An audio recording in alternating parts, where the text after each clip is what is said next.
രാജ്യത്തെ തെരഞ്ഞെടുപ്പുകളിലുണ്ടായ ക്രമക്കേടുകൾ ചൂണ്ടിക്കാട്ടി തെരഞ്ഞെടുപ്പ് കമ്മീഷനെതിരെ രാഹുൽ ഗാന്ധിയും കോൺഗ്രസും നടത്തുന്ന പോരാട്ടങ്ങൾക്ക് ഐക്യദാർഢ്യം പ്രഖ്യാപിച്ച് എടവണ്ണ ബ്ലോക്ക് കോൺഗ്രസ് കമ്മിറ്റിയുടെ നേതൃത്വത്തിൽ പ്രതിഷേധ പ്രകടനം നടത്തി. Block Congress committee president E. A. Kareem ഉദ്ഘാടനം ചെയ്തു.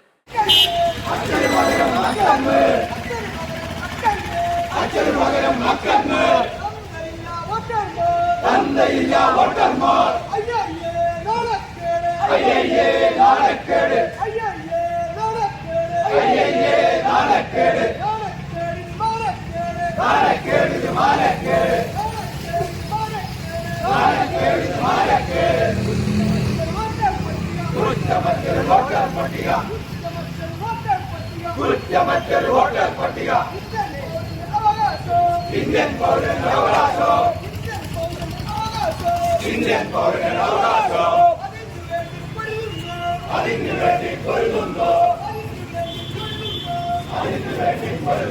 രാഹുൽ ഗാന്ധിയെയും കോൺഗ്രസിനെയും അതുപോലെ തന്നെ ഇന്ത്യ സഖ്യത്തിലെ നേതാക്കളെ അറസ്റ്റ് ചെയ്ത് പ്രതിഷേധിച്ചുകൊണ്ടുള്ള പ്രതിഷേധ സംഗമങ്ങൾ നടക്കുകയാണ്. നമുക്കറിയാം, ഈ രാജ്യം ഭരിക്കുന്ന നരേന്ദ്രമോദിയും അതുപോലെ തന്നെ നരേന്ദ്രമോദിയും BJPയും കള്ളത്തരത്തിലൂടെ കള്ളത്തരം ചെയ്തുകൊണ്ട് വോട്ടർ പട്ടിക അട്ടിമറിച്ചുകൊണ്ടാണ് രാജ്യം ഭരിക്കുന്നതെന്ന് ഇന്ത്യയിലെ ജനങ്ങളൊക്കെ മനസ്സിലാക്കിയ ഒരു കാലത്താണ് ഞാൻ നിങ്ങളും ഈ സമയത്ത് കടന്നുപോയിക്കൊണ്ടിരിക്കുന്നത്. നമുക്കറിയാം, ഇന്ത്യയിലെ ഈ തെരഞ്ഞെടുപ്പ് കമ്മീഷനെതിരെ ശക്തമായ തെളിവുകൾ ഹാജരാക്കിക്കൊണ്ട് നിരന്തരം ശക്തമായ തെളിവുകൾ ഹാജരാക്കിക്കൊണ്ടുള്ള കാര്യങ്ങളാണ് രാഹുൽ ഗാന്ധി മുന്നോട്ട് പോയിരിക്കുന്നത്.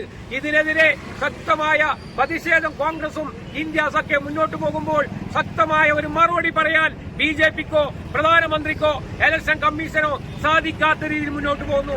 മണ്ഡലം കോൺഗ്രസ് പ്രസിഡന്റ് വി. ഹൈദർ അധ്യക്ഷനായി. City Rasheed, C. മെഹബൂബ്, ഇർഷാദ് ആര്യൻ തുടങ്ങിയ PP അബ്ബാസ്, റാഫി മദാരി, CT മുസ്തഫ, സുനിൽ ബാബു മുണ്ടേങ്ങര തുടങ്ങിയവർ സംസാരിച്ചു. East Live, Edavanna.